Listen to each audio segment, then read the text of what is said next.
Welcome to the Samsung Galaxy S20 Fan Edition final review. I have used this phone for a very good amount of time and I am ready to give you guys my final verdict on it. First of all, we will get its specs out of the way so that we can fully focus on the most important things about this phone.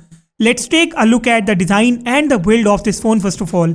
I got it in the cloud red color as it seemed the most unique color to me. When exposed to the light, the cloud red turns into sunset red and looks really cool.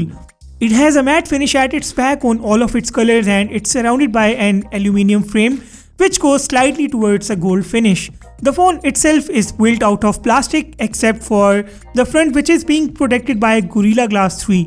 It's a lightweight phone and feels a bit cheap. It's not as premium as the last year's S10 Lite. The design imitates the Galaxy Note 20 Ultra's design. The camera cutout stands apart from the rest of the phone's body. As far as the buttons and the ports are concerned, there is a USB Type-C port, speaker grill and a primary mic at the bottom, volume and the power buttons on the right side and the dual SIM card slot on the top along with the secondary mic. S20 FE is smaller in size, which makes it a handy phone. A person with average sized hands can even use it with one hand. The phone is slim enough to slip into the pockets of your tight jeans. And yeah, the S20 FE happens to be IP68 certified, which means this phone is water and dust resistant. The display on this phone is where I have a few concerns. It's a Super AMOLED screen and as you can see, it's slightly smaller than the S10 Lite or the A71. It's a 6.5 inches Full HD panel with the smallest possible punch hole on the front. The bezels are notable. In fact, the bezels are slightly bigger than its predecessor. Now here on this phone we are getting the Super AMOLED panel and not the Super AMOLED Plus. Although it's a 120Hz display, its performance outside under sunshine is extremely poor. You cannot see anything on the screen while using it under the bright sunshine. It almost feels like an LCD panel outdoor. On the other hand, you can see everything clear and well on the S10 Lite, which has a Super AMOLED Plus panel. This is the only problem that I have with this phone's screen. The rest is just fine. You can enjoy it as much as you enjoy any other Super AMOLED panel. Colors are good, the display is accurate, but just in comparison to the new iPhones, the S20 FE's display has a slightly darker or maybe a little dull look. Otherwise, it's a modern looking display that outnumbers most of its competitors. For security, this phone either has a Face ID unlock which works very fast, and it does have an under display fingerprint scanner which is also super fast. S20 FE runs on the One UI 2.5 Android 10 out of the box. This is where Samsung has gone all out. The S20 FE has a flagship software. It brings the flagship features like the Samsung DeX. It does have the edge panels, a very nice dark mode. There are no compromises made on the software of this phone. The navigation gestures can improve your full screen experience further on it. It has the wireless charging and does support the wireless power share too. I have this phone with a RAM of 8GB and its internal storage is 128GB. Storage can be expanded with the help of a micro SD card. It's a UFS 2.1 chip in this phone and here is the AndroBench storage benchmark score for all of you. On the hardware end, the S20 FE either comes with the Exynos 990 or the Snapdragon 865 chipset. Mine is the former and it has disappointed me. The S20 FE as per Samsung was a phone for fans and I am a fan. But this S20 FE is not for the fans like me.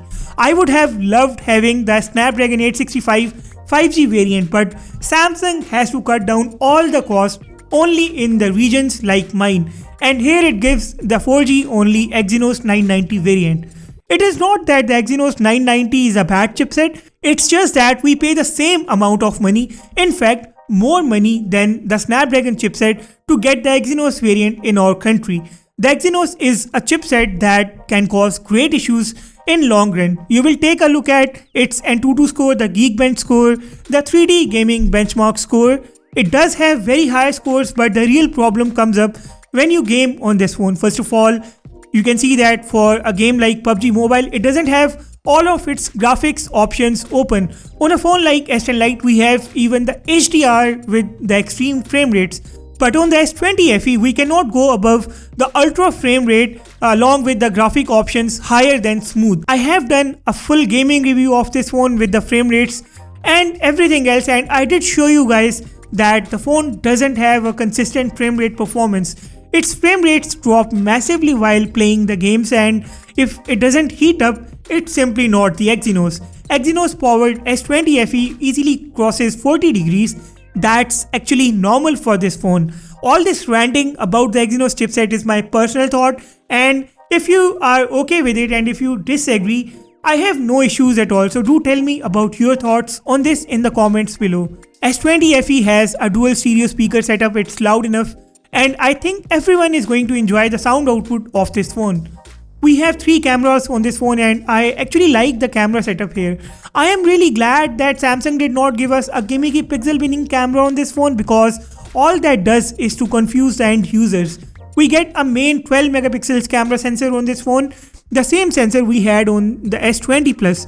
It has a telephoto and ultra-wide camera and a single 32 megapixel sensor on the front. Camera app on this phone is also a complete flagship app. We have a digital zoom of up to 30x, while the optical zoom is 8x or 10x. A zoom control also appears on the top right corner of the screen. The night mode on this phone can also use its telephoto lens, something that you cannot do on the S10 Lite or any other Samsung phone of this league. There is a very nice Pro mode with RAW save option. The Pro video mode is also flagship grade with those mic controls and the Pro resolutions. You can even shoot in 21:9 cinema mode. This phone can shoot videos up to 4K at 60 FPS from both its front and rear cameras, and its video stabilization, the optical image stabilization, works in all of the resolutions including the 60 FPS mode. It does have a motion detection button in its super slow motion mode, which Samsung never gives on a phone other than its flagship. I have done a full camera review of this phone. I'll attach it here, and for now I'll just attach some camera samples here. This phone takes very nice and warm images with a great background blur. Its edge detection is awesome, and it takes high-end night mode images. Selfies come out with a very natural tone, having high detail.